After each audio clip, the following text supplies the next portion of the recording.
नमस्कार।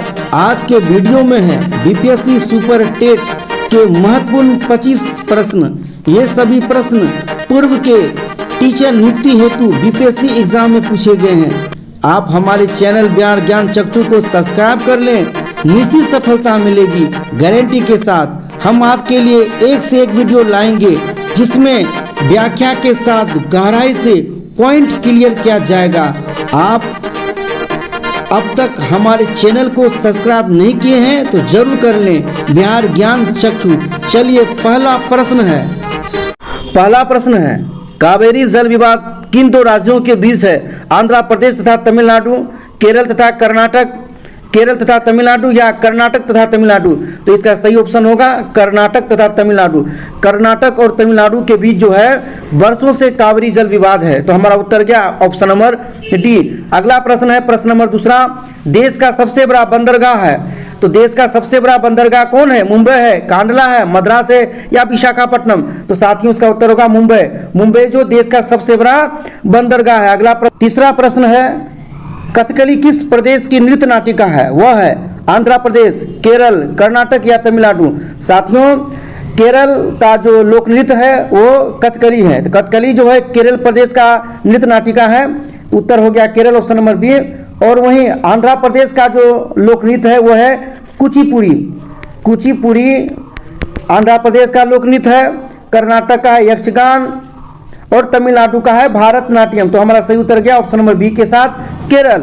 अगला और बहुत ही महत्वपूर्ण प्रश्न है चौथा प्रश्न। भारतीय राष्ट्रीय कांग्रेस के प्रथम प्रधान अर्थात अध्यक्ष कौन थे? ए.ओ. ह्यूम, दादा भाई नौरोजी या सुरेंद्र नाथ बनर्जी या W.C. बनर्जी। तो साथियों भारतीय राष्ट्रीय कांग्रेस के जो प्रथम अध्यक्ष थे वो थे ए.ओ. ह्यूम। हमारा उत्तर गया ऑप्शन नंबर ए के साथ ए.ओ. ह्यूम। अगला महत्वपूर्ण प्रश्न है पांचवा प्रश्न। वाटरलू के युद्ध के उपरांत नेपोलियन को निर्वासन में कहां भेजा गया? सेंट हेलेना, कोर्सिका, एल्बा या क्रेपी।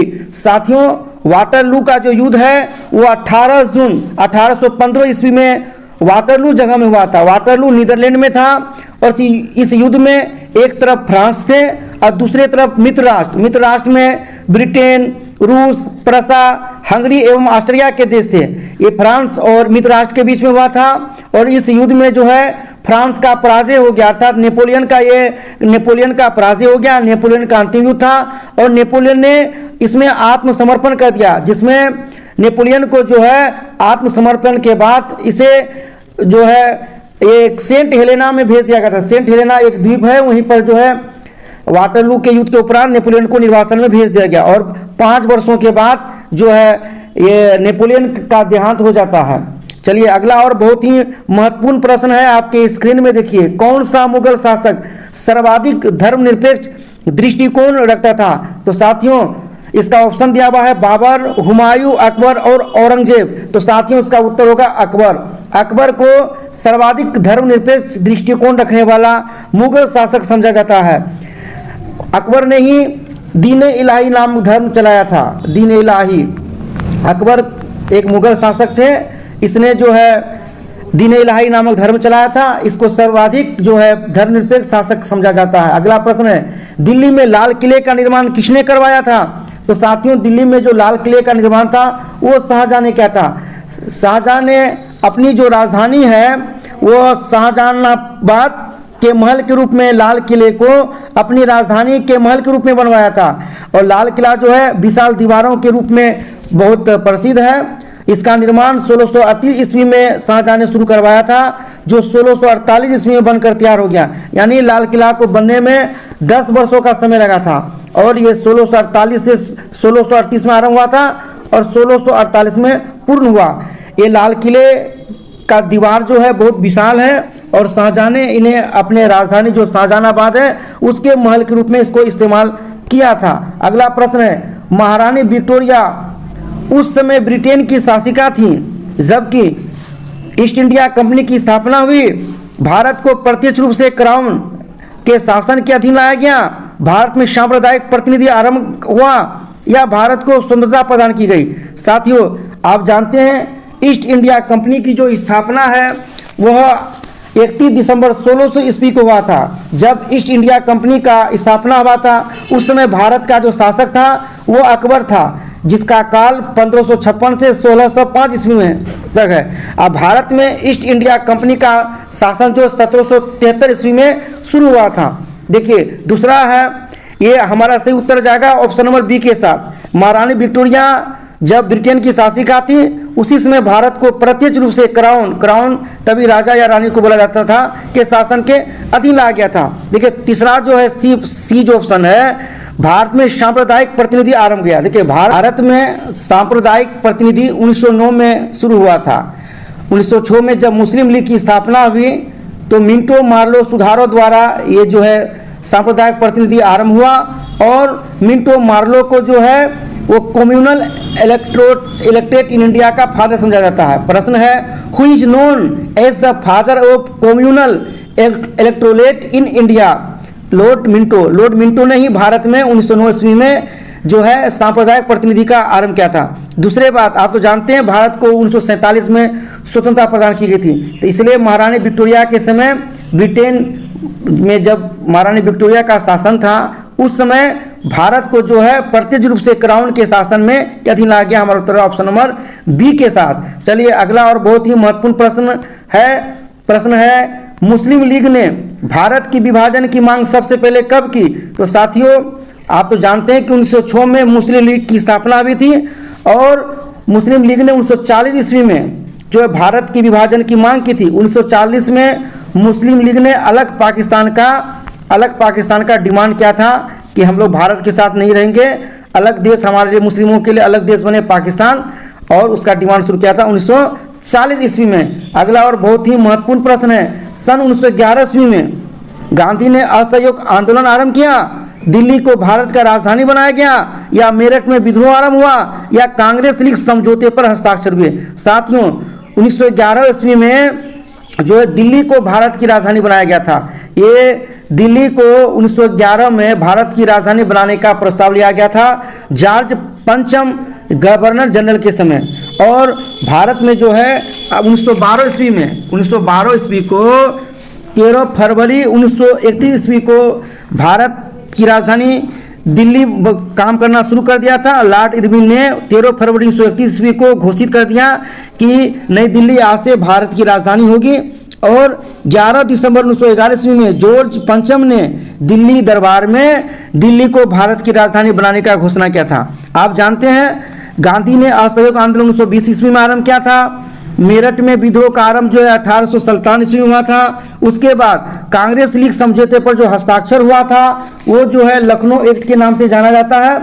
और जो है 1916 में कांग्रेस और लीग के बीच तिलक और जिन्ना के पहल पर जो है मुस्लिम और कांग्रेस लीग के बीच समझौते हुए और हस्ताक्षर हुए थे।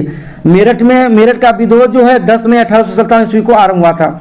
चलिए अगला और बहुत ही महत्वपूर्ण प्रश्न है, पानीपत का तीसरा युद्ध कब हुआ?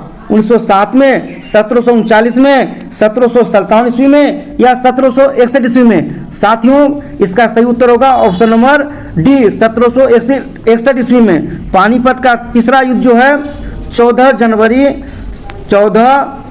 जनवरी 1761 ईस्वी में हुआ था।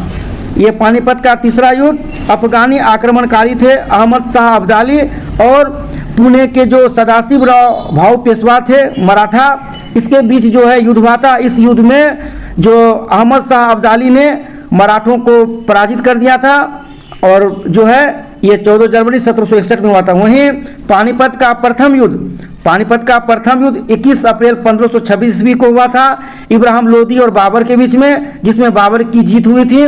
दूसरा पानीपत का दूसरा युद्ध जो है 5 नवंबर 1556 ईस्वी में हुआ था उत्तर भारत के सम्राट थे हेमचंद्र विक्रमादित्य, जिसका प्रसिद्ध नाम है हेमू, और अकबर के बीच। इस युद्ध में पानीपत के दूसरे युद्ध में अकबर का जो है विजय हुआ था और हेमू का पराजय हुआ था। चलिए अगला और बहुत महत्वपूर्ण प्रश्न है, भारत किस दिन गणराज्य घोषित किया गया?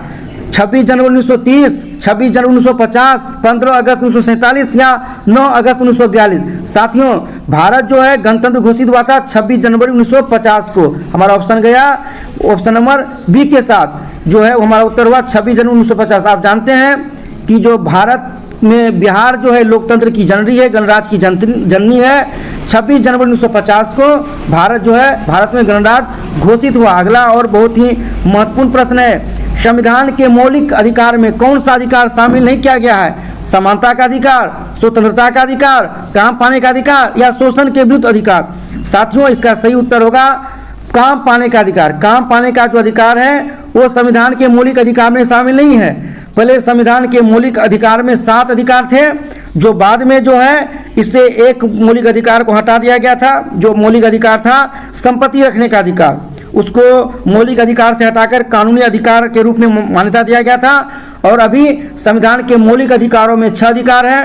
पहला है समता का अधिकार, यह समता का अधिकार या समानता का अधिकार, स्वतंत्रता का अधिकार, शोषण के विरुद्ध अधिकार, धार्मिक स्वतंत्रता का अधिकार, संस्कृति और शिक्षा संबंधी अधिकार और संवैधानिक अधिकार। ये 6 मौलिक अधिकार हैं। ये काम पाने का जो अधिकार है ये मौलिक अधिकार में नहीं आता है। अगला और बहुत ही महत्वपूर्ण प्रश्न है, देखिए, राज्यसभा के सदस्यों का कार्यकाल होता है 6 वर्ष, 5 वर्ष, 4 वर्ष या 3 वर्ष? साथियों, ये जो राज्यसभा के जो सदस्य होते हैं उसका कार्यकाल 6 वर्षों के लिए होता है। हमारा उत्तर का ऑप्शन नंबर ए के साथ। चलिए अगला और बहुत ही महत्वपूर्ण प्रश्न है, राष्ट्रपति सर्वोच्च न्यायालय के न्यायाधीश को तब पद से हटा सकते हैं जब उन्हें प्राप्त हो, क्या प्राप्त हो? न्यायालय के बार एसोसिएशन द्वारा पारित एक प्रस्ताव, न्यायालय के सभी अन्य न्यायाधीशों द्वारा स्वीकृत एक प्रस्ताव, आधे राज्यों के विधानमंडलों द्वारा पारित एक प्रस्ताव या संसद के दोनों सदनों द्वारा स्वीकृत एक प्रस्ताव? साथियों, राष्ट्रपति जो है सर्वोच्च न्यायालय के न्यायाधीश को तब हटा सकता है जब जो है संसद के दोनों सदनों द्वारा स्वीकृत एक प्रस्ताव लाया जाए। यह उत्तर होगा ऑप्शन नंबर डी के साथ। राष्ट्रपति को अधिकार है महाभियोग के द्वारा वो हटा सकता है। यह तब संभव है जब संसद के दोनों सदनों द्वारा जो है बहुमत हो, तब राष्ट्रपति जो है न्यायाधीश को सर्वोच्च न्यायालय के यानी सुप्रीम कोर्ट के न्यायाधीश को हटा सकता है। अगला और बहुत ही इंपॉर्टेंट प्रश्न है आपके स्क्रीन में, सर्वोच्च न्यायालय के न्यायाधीशों के अवकाश ग्रहण करने की समान आयु क्या है? 58 वर्ष, 62 वर्ष, 65 वर्ष या 70 वर्ष? साथियों, इसका उत्तर होगा 65 वर्ष। सर्वोच्च न्यायालय के न्यायाधीशों का अवकाश ग्रहण करने का समान आयु है 65 वर्ष।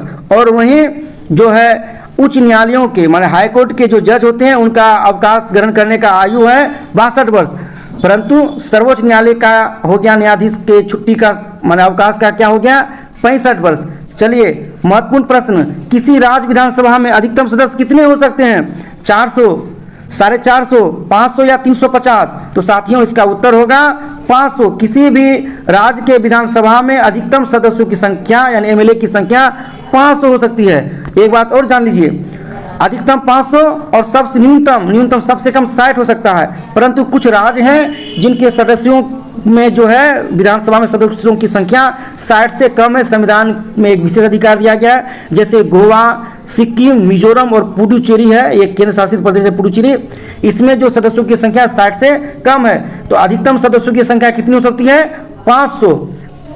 चलिए अगला प्रश्न है, भारत में नागरिकता निर्धारित होती है इस आधार पर जन्मस्थान का सिद्धांत, रक्त का सिद्धांत, जन्मस्थान का सिद्धांत एवं रक्त का सिद्धांत, उपरोक्त में से कोई नहीं? तो साथियों, इसका उत्तर होगा जन्मस्थान का सिद्धांत एवं रक्त का सिद्धांत, ऑप्शन नंबर सी। किस भारत में नागरिकता पाने का अधिकार है जन्मस्थान से या फिर रक्त के सिद्धांत से? अगला और बहुत ही महत्वपूर्ण प्रश्न, केंद्रीय मंत्रीगण किसके प्रति उत्तरदायी होते हैं? राष्ट्रपति के प्रति, लोकसभा के प्रति, राज्यसभा के प्रति या संसद के दोनों सदन के प्रति? तो साथियों, इसका उत्तर होगा लोकसभा। देखिए, केंद्रीय मंत्री जो होते हैं वो लोकसभा के प्रति उत्तरदायी होते हैं। सामूहिक रूप से अनुच्छेद 75 के खंड 3 के अनुसार केंद्रीय मंत्रीगण जो है लोकसभा के प्रति उत्तरदायी होते हैं। वहीं अनुच्छेद 75 के खंड 2 के अनुसार व्यक्तिगत रूप से राष्ट्रपति के प्रति उत्तरदायी होते हैं। और मंत्रिपरिषद का जो गठन होता है वो अनुच्छेद 74 के आधार पर राष्ट्रपति अपने सलाह के लिए प्रधानमंत्री की सिफारिश से करता है। माने प्रधानमंत्री के सिफारिश से राष्ट्रपति जो है मंत्रिपरिषद का गठन करता है अपने सहयोग के लिए। ये अनुच्छेद 74 में वर्णित है। अगला और बहुत ही महत्वपूर्ण प्रश्न है, भारत के प्रधानमंत्री के रूप में नियुक्ति के समय कौन राज्यसभा का सदस्य था? लाल बहादुर शास्त्री, इंदिरा गांधी, मोरारजी देसाई या चौधरी चरण सिंह? तो साथियों इसका उत्तर होगा इंदिरा गांधी। इंदिरा गांधी जब प्रधानमंत्री बनी थी वो तभी राज्यसभा की सदस्य थी और राज्यसभा सदस्य के रूप में उसने प्रधानमंत्री पद की शपथ ली थी। अगला और बहुत ही महत्वपूर्ण प्रश्न, मराठा प्रशासन में प्रधानमंत्री को क्या कहा जाता था? अमात्य, पंडित राय, पेशवा या महामंत्री? तो साथियों मराठा प्रशासन में प्रधानमंत्री को जो है पेशवा कहा जाता था। प्रधानमंत्री को कहा जाता था पेशवा। पेशवा ही प्रधानमंत्री के लिए प्रयुक्त होता था मराठा प्रशासन में। अगला प्रश्न है बहुत ही इंपॉर्टेंट प्रश्न, देखिए, द वेल्थ ऑफ नेशन की रचना किसने की थी? डेविड रिकार्डो ने, रॉबर्ट ओवेन ने, जे.एस. मिल ने या एडम स्मिथ ने? तो साथियों इसका उत्तर होगा एडम स्मिथ। एडम स्मिथ ने द वेल्थ ऑफ नेशन की रचना की थी। अगला प्रश्न देखिए बहुत इंपॉर्टेंट प्रश्न, भारत भारती के लेखक कौन थे? जयशंकर प्रसाद, प्रेमचंद, रामधारी सिंह दिनकर या मैथिली शरण गुप्त? साथियों इसका उत्तर होगा मैथिली शरण गुप्त। मैथिली शरण गुप्त ने ही भारत भारती की रचना की थी। अगला बहुत ही महत्वपूर्ण प्रश्न, कोणार्क का मंदिर किस देवता को समर्पित है? सूर्य, विष्णु, शिव या कृष्ण? तो साथियों इसका उत्तर होगा सूर्य। सूर्य का जो प्रसिद्ध मंदिर है कोणार्क उड़ीसा में है और ये सूर्य देवता को समर्पित है। कोणार्क कहाँ पर है? उड़ीसा में है। कोणार्क उड़ीसा में है और सूर्य देवता के का प्रसिद्ध मंदिर है। अगला और बहुत ही इंपॉर्टेंट प्रश्न देखिए, विजय घाट में किसकी समाधि है? चौधरी चरण सिंह, लाल बहादुर शास्त्री, महात्मा गांधी या इंदिरा गांधी? तो साथियों विजय घाट में लाल बहादुर शास्त्री की समाधि है। लाल बहादुर शास्त्री भारत के दूसरे प्रधानमंत्री हैं और इसी ने नारा दिया था जय जवान जय किसान। तो विजय घाट में समाधि है लाल बहादुर शास्त्री का। वहीं चौधरी चरण सिंह की समाधि है किसान घाट में, महात्मा गांधी की समाधि है राजघाट में और शक्ति स्थल में इंदिरा गांधी की समाधि है। आज के इस वीडियो में 25 बहुत महत्वपूर्ण प्रश्न। फिर मिलेंगे एक नए वीडियो के साथ। देखते रहिए बिहार ज्ञान चक्षु। जय हिंद, जय भारत, जय बिहार ज्ञान चक्षु।